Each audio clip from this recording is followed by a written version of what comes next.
नमस्कार, खबरां दे इस बुलेटिन में तुहाडा स्वागत है। मैं हरप्रीत कौर। पहला पेश ने चोणवीआं खबरां।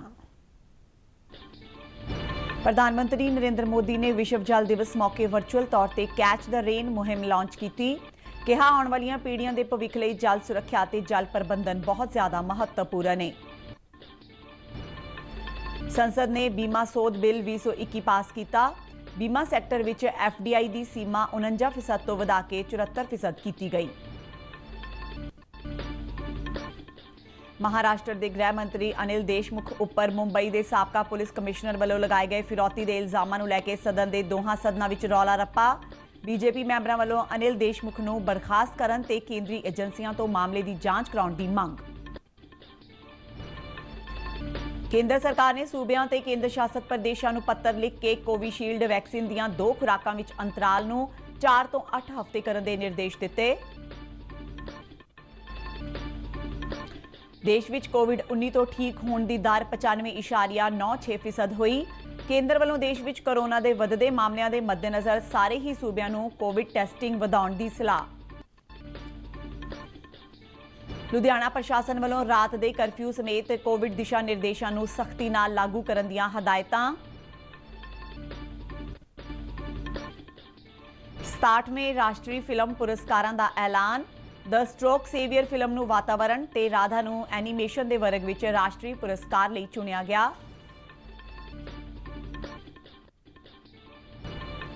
ते भारत और इंग्लैंड विचाले 3 एक दिना क्रिकेट मैचों की लड़ी कल तो पुणे विच। इस लड़ी के तीनों मैच पुणे विच ही खेडे जाणगे।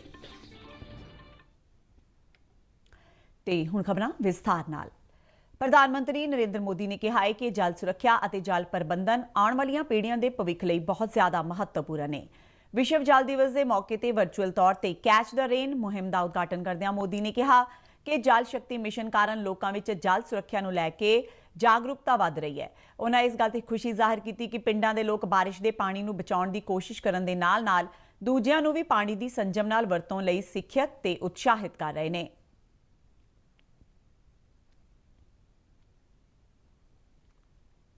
मुझे खुशी है कि जल शक्ति के प्रति जागरूकता बढ़ रही है, प्रयास भी बढ़ रहे हैं। आज इंटरनेशनल वाटर डे, पूरी दुनिया आज ये जल के महत्व को उजागर करने के लिए इंटरनेशनल वाटर डे मना रहा है। इस अवसर पर हम 2 महत्वपूर्ण कार्य के लिए जुटे हैं। आज एक ऐसे अभियान का शुरुआत हो रही है जिसको मैंने मेरे मन की बात में भी कहा था, लेकिन आज दुनिया के सामने एक उदाहरण मिले इसलिए, और भारत में पानी की समस्या का समाधान हो इसलिए। प्रधानमंत्री ने कहा कि पानी पैसे नालों भी बहुत ज्यादा कीमती है, पर पानी नूं बचाउण दे स्रोतां दी वधेरे कमी महसूस की जा रही है। उन्होंने कहा कि सरकार प्रधानमंत्री कृषि सिंचाई योजना, प्रति बूंद वधेरे फसल मुहिम जां नमामि गंगे मिशन वर्गे प्रोग्रामां नाल पानी के प्रबंधन और सुरक्षा नूं यकीनी बनाउण लई काम कर रही है। प्रधानमंत्री ने इस गल ते जोर दिता कि जेकर भारत बारिश के पानी का वधिया ढंग नाल प्रबंध करता है तां इह देश की धरती हेठले पानी ते निर्भरता नूं घटाउण विच मददगार साबित होवेगा। उन्होंने कहा कि बारिश दौरान वधेरे पानी की बचत नाल सोके कारण होने वाले नुकसान नूं कंट्रोल किया जा सकता है। मोदी ने कहा कि बूंद बूंद सिंचाई ते पानी के छिड़काव नाल ना सिर्फ पानी के स्रोतां नूं बचाया जा सकता है, बल्कि इस नाल लाभ भी वधाए जा सकते हैं। प्रधानमंत्री कृषि सिंचाई योजना हो या हर खेत को पानी अभियान हो, पर ड्रॉप मोर क्रॉप इसका अभियान हो, या नमामि गंगे मिशन, जल जीवन मिशन या अटल भूजल योजना, सभी पर तेजी से काम हो रहा है। इस मौके जल शक्ति मंत्री ਅਤੇ मध्य प्रदेश ਤੇ उत्तर प्रदेश के मुख मंत्रियों विचाले केन बेटवा लिंक प्रोजैक्ट ਨੂੰ लागू ਕਰਨ ਲਈ एक समझौते ਤੇ दस्तखत भी किए गए। ਇਹ ਦਰਿਆਵਾਂ ਨੂੰ आपस ਵਿੱਚ जोड़न ਲਈ राष्ट्रीय परिपेख योजना का पहला प्रोजैक्ट है जो मध्य प्रदेश के बुंदेलखंड खेत्र के विशेष तौर पर पन्ना, टीकमगढ़, छतरपुर, सागर, दमोह, दतिया, विदिशा, शिवपुरी ते रायसेन ਅਤੇ ਉੱਤਰ ਪ੍ਰਦੇਸ਼ ਦੇ ਬਾਂਦਾ, ਮਹੋਬਾ, ਝਾਂਸੀ ਤੇ ਲਲਿਤਪੁਰ ਦੇ ਜ਼ਿਲ੍ਹਿਆਂ ਨੂੰ ਪਾਣੀ ਦੀ ਕਮੀ ਤੋਂ ਵੱਡੀ ਪੱਧਰ ਤੇ ਬਚਾਏਗਾ। ਅੱਜ ਸੰਸਦ ਵੱਲੋਂ ਬੀਮਾ ਸੋਧ ਬਿੱਲ 2021 ਪਾਸ ਕਰ ਦਿੱਤਾ ਗਿਆ। ਲੋਕ ਸਭਾ ਨੇ ਅੱਜ ਇਸ ਨੂੰ ਆਪਣੀ ਮਨਜ਼ੂਰੀ ਦਿੱਤੀ, ਜਦਕਿ ਰਾਜ ਸਭਾ ਵਿੱਚ ਇਹ ਬਿੱਲ ਪਹਿਲਾਂ ਹੀ ਪਾਸ ਹੋ ਚੁੱਕਾ ਹੈ। ਇਸ ਬਿੱਲ ਵਿੱਚ ਬੀਮਾ ਕਾਨੂੰਨ 1938 ਵਿੱਚ ਸੋਧ ਕਰਨ ਦਾ ਪ੍ਰਬੰਧ ਹੈ, ਜਿਸ ਨਾਲ ਭਾਰਤੀ ਇੰਸ਼ੋਰੈਂਸ ਕੰਪਨੀਆਂ ਵਿੱਚ ਵਿਦੇਸ਼ੀ ਪੂੰਜੀਕਾਰੀ ਦੀ ਸੀਮਾ ਵਧਾਏ ਜਾਣ ਦਾ ਪ੍ਰਬੰਧ ਹੈ। ਇਸ ਬਿੱਲ ਦੀਆਂ ਤਜਵੀਜ਼ਾਂ ਮੁਤਾਬਕ ਸਿੱਧੀ ਵਿਦੇਸ਼ੀ ਪੂੰਜੀਕਾਰੀ ਮੌਜੂਦਾ 49% ਤੋਂ 74% ਤੱਕ ਵਧਾਏ ਜਾਣ ਦੀ ਵਿਵਸਥਾ ਹੈ।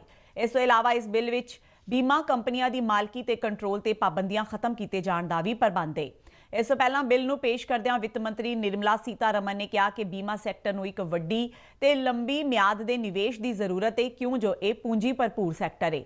ਉਹਨਾਂ ਕਿਹਾ ਕਿ ਸਾਲ 2015 ਵਿੱਚ ਬੀਮਾ ਸੈਕਟਰ ਵਿੱਚ ਸਿੱਧੇ ਵਿਦੇਸ਼ੀ ਨਿਵੇਸ਼ ਦੀ ਸੀਮਾ 49% ਤੱਕ ਵਧਾਏ ਜਾਣ ਨਾਲ ਪਿਛਲੇ 5 ਸਾਲਾਂ ਵਿੱਚ ਦੇਸ਼ ਵਿੱਚ 26,000 ਕਰੋੜ ਰੁਪਏ ਦਾ ਸਿੱਧਾ ਵਿਦੇਸ਼ੀ ਨਿਵੇਸ਼ ਹੋਇਆ ਹੈ।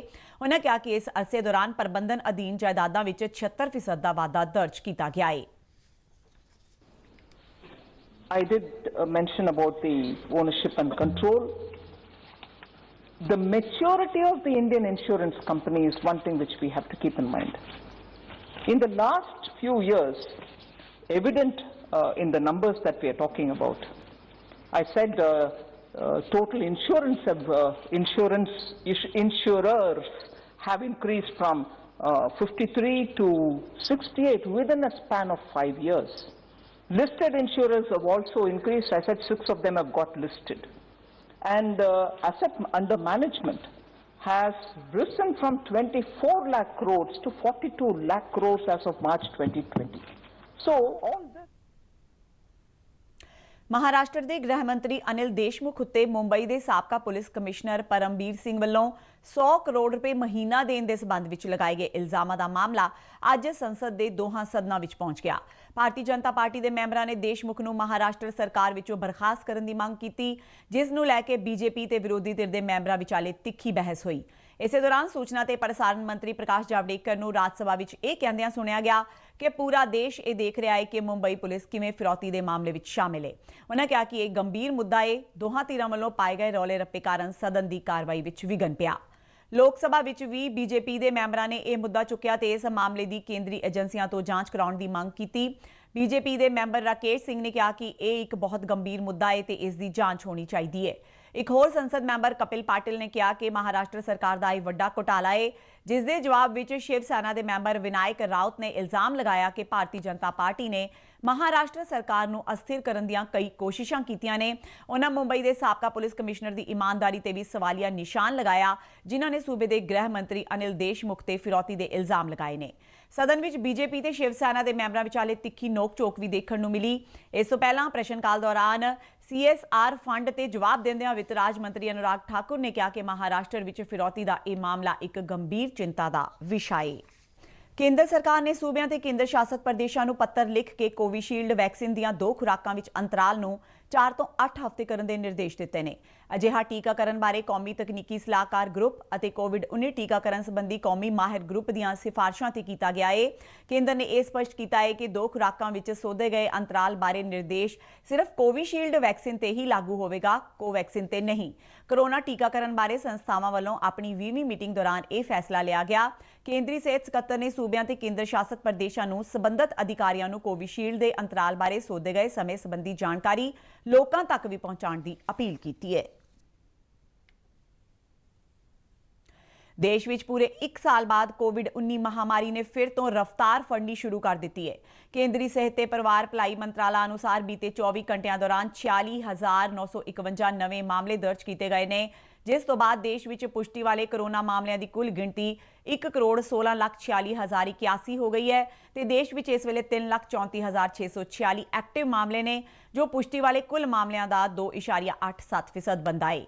ਮੰਤਰਾਲਾ ਨੇ ਕਿਹਾ ਕਿ ਬੀਤੇ ਦਿਨ 212 ਵਿਅਕਤੀਆਂ ਦੀ ਮੌਤ ਹੋਣ ਨਾਲ ਦੇਸ਼ ਵਿੱਚ ਹੁਣ ਤੱਕ 1,59,967 ਵਿਅਕਤੀਆਂ ਦੀ ਮੌਤ ਹੋ ਚੁੱਕੀ ਹੈ। ਮਹਾਰਾਸ਼ਟਰ ਤੇ ਪੰਜਾਬ ਵਿੱਚ ਕੋਵਿਡ-19 ਦੇ ਮਾਮਲਿਆਂ ਵਿੱਚ ਤੇਜ਼ੀ ਆਉਣ ਦੇ ਰੁਝਾਨ ਨੂੰ ਦੇਖਦਿਆਂ ਕੇਂਦਰੀ ਸਿਹਤ ਸਕੱਤਰ ਨੇ ਸਾਰੇ ਹੀ ਰਾਜਾਂ ਦੀਆਂ ਸਰਕਾਰਾਂ ਨੂੰ ਵਿਸ਼ੇਸ਼ ਤੌਰ ਤੇ ਇਹਨਾਂ ਦੋਹਾਂ ਸੂਬਿਆਂ ਦੇ ਸਿਹਤ ਸਕੱਤਰਾਂ ਨੂੰ ਕਿਹਾ ਹੈ ਕਿ ਉਹ ਕੋਵਿਡ ਦੇ ਨਮੂਨਿਆਂ ਦੀ ਟੈਸਟਿੰਗ ਤੇਜ਼ ਕਰਨ ਤੇ ਗ੍ਰਹਿ ਮੰਤਰਾਲਾ ਵੱਲੋਂ ਜਾਰੀ ਕੀਤੇ ਗਏ ਦਿਸ਼ਾ ਨਿਰਦੇਸ਼ਾਂ ਦੀ ਸਖਤੀ ਨਾਲ ਪਾਲਣਾ ਕਰਾਉਣ ਦੇ ਕੰਮ ਨੂੰ ਯਕੀਨੀ ਬਣਾਉਣ। महाराष्ट्र ਵਿੱਚ ਸਭ ਤੋਂ ਵੱਧ 30,535 ਨਵੇਂ ਕੇਸ ਇੱਕੋ ਦਿਨ ਵਿੱਚ ਰਿਪੋਰਟ ਕੀਤੇ ਗਏ ਨੇ, ਜਦਕਿ ਪੰਜਾਬ ਵਿੱਚ 2,644 ਨਵੇਂ ਮਾਮਲੇ ਦਰਜ ਕੀਤੇ ਗਏ ਨੇ। ਕੇਂਦਰੀ ਸਿਹਤ ਮੰਤਰਾਲਾ ਨੇ ਕਿਹਾ ਹੈ ਕਿ ਬੀਤੇ 24 ਘੰਟਿਆਂ ਦੌਰਾਨ 21,180 ਵਿਅਕਤੀਆਂ ਦੇ ਸਿਹਤਯਾਬ ਹੋ ਜਾਣ ਤੋਂ ਬਾਅਦ देश ਵਿੱਚ ਹੁਣ तक 1,11,51,468 लोग ठीक हुए ने ते देश ਵਿੱਚ ठीक होने की दर 95.96% तक पहुंच गई है, जबकि मौत दर 1.38% है। इस दौरान भारतीय मैडिकल खोज परिषद ने कहा है कि हुण तक देश ਵਿੱਚ 23,44,45,774 नमूनिਆਂ ਦੀ ਜਾਂਚ ਕੀਤੀ ਗਈ ਹੈ, ਜਿਨ੍ਹਾਂ ਵਿੱਚ ਬੀਤੇ ਦਿਨ ਟੈਸਟ ਕੀਤੇ ਗਏ 8,80,655 ਨਮੂਨੇ ਵੀ ਸ਼ਾਮਿਲ ਨੇ। ਮੰਤਰਾਲਾ ਨੇ ਕਿਹਾ ਹੈ ਕਿ ਹੁਣ ਤੱਕ ਦੇਸ਼ ਭਰ ਵਿੱਚ 4,50,65,998 ਲਾਭਪਾਤਰੀਆਂ ਨੂੰ ਕੋਵਿਡ ਟੀਕਾ ਲਗਾਇਆ ਜਾ ਚੁੱਕਾ ਸੀ, ਜਿਨ੍ਹਾਂ ਵਿੱਚ 4,62,157 ਉਹ ਲਾਭਪਾਤਰੀ ਵੀ ਸ਼ਾਮਿਲ ਨੇ ਜਿਨ੍ਹਾਂ ਨੂੰ ਬੀਤੇ ਦਿਨ ਟੀਕਾ ਲਗਾਇਆ ਗਿਆ। ਪੰਜਾਬ ਸਰਕਾਰ ਵੱਲੋਂ ਸੂਬੇ ਵਿੱਚ ਕੋਵਿਡ-19 ਮਹਾਮਾਰੀ ਦੇ ਲਗਾਤਾਰ ਵਧ ਰਹੇ ਮਾਮਲਿਆਂ ਨੂੰ ਦੇਖਦਿਆਂ ਕੇਂਦਰ ਵੱਲੋਂ ਜਾਰੀ ਕੀਤੇ ਗਏ ਦਿਸ਼ਾ ਨਿਰਦੇਸ਼ਾਂ ਨੂੰ ਸਖਤੀ ਨਾਲ ਲਾਗੂ ਕੀਤਾ ਜਾ ਰਿਹਾ ਹੈ। ਲੁਧਿਆਣਾ ਜ਼ਿਲ੍ਹੇ ਵਿੱਚ ਵੀ ਸਿਵਲ ਤੇ ਪੁਲਿਸ ਪ੍ਰਸ਼ਾਸਨ ਨੇ ਕੋਵਿਡ-19 ਮਹਾਮਾਰੀ ਦੀ ਰੋਕਥਾਮ ਲਈ ਜਿੱਥੇ ਰਾਤ 9 ਵਜੇ ਤੋਂ ਸਵੇਰੇ 5 ਵਜੇ ਤੱਕ ਦਾ ਕਰਫਿਊ ਸਖਤੀ ਨਾਲ ਲਾਗੂ ਕਰ ਦਿੱਤਾ ਹੈ, ਉੱਥੇ ਹੀ ਲੋਕਾਂ ਨੂੰ ਮਾਸਕ ਪਾਉਣ ਤੇ ਸਮਾਜਿਕ ਦੂਰੀ ਬਣਾਏ ਰੱਖਣ ਦੇ ਕੰਮ ਨੂੰ ਯਕੀਨੀ ਬਣਾਉਣ ਲਈ ਵਿਸ਼ੇਸ਼ ਪ੍ਰਬੰਧ ਕੀਤੇ ਗਏ ਨੇ। ਜ਼ਿਲ੍ਹੇ ਦੇ ਡਿਪਟੀ ਕਮਿਸ਼ਨਰ ਵਰਿੰਦਰ ਕੁਮਾਰ ਸ਼ਰਮਾ ਤੇ civil surgeon doctor Sukhjeevan Kakkar ਨੇ ਕਿਹਾ ਕਿ ਜ਼ਿਲ੍ਹੇ ਵਿੱਚ ਵਧ ਰਹੇ ਕੋਰੋਨਾ ਮਾਮਲਿਆਂ ਨੂੰ ਦੇਖਦਿਆਂ ਕੋਵਿਡ ਨਮੂਨਿਆਂ ਦੀ ਜਾਂਚ ਵਧਾ ਦਿੱਤੀ ਗਈ ਹੈ ਤੇ ਇਸ ਦੇ ਨਾਲ ਹੀ ਯੋਗ ਲਾਭਪਾਤਰੀਆਂ ਨੂੰ ਟੀਕਾ ਲਗਵਾਉਣ ਲਈ ਸਰਕਾਰੀ ਤੇ ਪ੍ਰਾਈਵੇਟ ਹਸਪਤਾਲਾਂ ਵਿੱਚ 143 ਕੇਂਦਰ ਸਥਾਪਿਤ ਕੀਤੇ ਗਏ ਨੇ। ਉਹਨਾਂ ਦੱਸਿਆ ਕਿ ਲੁਧਿਆਣਾ ਜ਼ਿਲ੍ਹੇ ਵਿੱਚ ਹੁਣ ਤੱਕ 1 ਲੱਖ ਤੋਂ ਉੱਪਰ ਲਾਭਪਾਤਰੀਆਂ ਨੂੰ ਕੋਵਿਡ ਟੀਕਾ ਲਗਾਇਆ ਜਾ ਚੁੱਕਾ ਹੈ। ਡਿਪਟੀ ਕਮਿਸ਼ਨਰ ਨੇ ਲੋਕਾਂ ਨੂੰ ਅਪੀਲ ਕੀਤੀ ਕਿ ਉਹ ਅਫਵਾਹਾਂ ਤੇ ਧਿਆਨ ਨਾ ਦੇ ਕੇ ਕੋਵਿਡ ਟੀਕਾ ਲਗਵਾਉਣ ਤੇ ਮਹਾਮਾਰੀ ਤੋਂ ਆਪਣਾ ਬਚਾਅ ਰੱਖਣ। ਮੈਂ ਵਰਿੰਦਰ ਕੁਮਾਰ ਸ਼ਰਮਾ ਡਿਪਟੀ ਕਮਿਸ਼ਨਰ ਲੁਧਿਆਣਾ ਸਾਰੇ ਲੁਧਿਆਣਾ ਵਾਸੀਆਂ ਨੂੰ ਅਪੀਲ ਕਰਦਾ ਕਿ ਆਪਣੇ ਨੇੜੇ ਦੇ ਸਿਵਲ ਹਸਪਤਾਲ ਜਾਂ ਸਰਕਾਰੀ ਹਸਪਤਾਲ ਜਾਂ ਜਿਹੜੇ ਵੱਡੇ ਹਸਪਤਾਲ ਨੇ ਉਹਨਾਂ 'ਚ ਜਾ ਕੇ ਕੋਵਿਡ ਦਾ ਇੰਜੈਕਸ਼ਨ ਲਵਾਓ। ਅਸੀਂ 142 ਹਸਪਤਾਲਾਂ 'ਚ ਤੁਹਾਡੇ ਲਈ ਦਵਾਈ ਦਾ ਪ੍ਰਬੰਧ ਕੀਤਾ ਹੈ। ਮੇਰੀ ਸਾਰਿਆਂ ਨੂੰ ਅਪੀਲ ਹੈ ਕਿਸੇ ਅਫਵਾਹ 'ਚ ਨਾ ਪਾਓ। ਆਪਣੇ ਪਰਿਵਾਰ ਦਾ ਅਗਰ ਸ਼ਹਿਰ ਦਾ ਬਚਾਅ ਕਰਨਾ ਹੈ, ਆਪਣੀ ਜਾਨ ਦੇ ਵਾਸਤੇ ਆਪਦੇ ਪਰਿਵਾਰ ਦੇ ਵਾਸਤੇ ਕਿਰਪਾ ਕਰਕੇ ਹਸਪਤਾਲ ਕੋਲ ਆਓ। ਕੋਈ ਫਾਰਮੈਲਿਟੀ ਨਹੀਂ, ਕੇਵਲ ਆਪਣਾ ਤੁਸੀਂ ਆਧਾਰ ਕਾਰਡ ਲੈ ਕੇ ਆਉਣਾ। ਜਿਹੜਾ ਉੱਥੇ ਡਾਕਟਰ ਹੈ ਉਹ ਚੈੱਕ ਕਰੇਗਾ ਕਿ ਤੁਸੀਂ ਐਲੀਜੀਬਲ ਹੈ ਨਹੀਂ ਹੈ।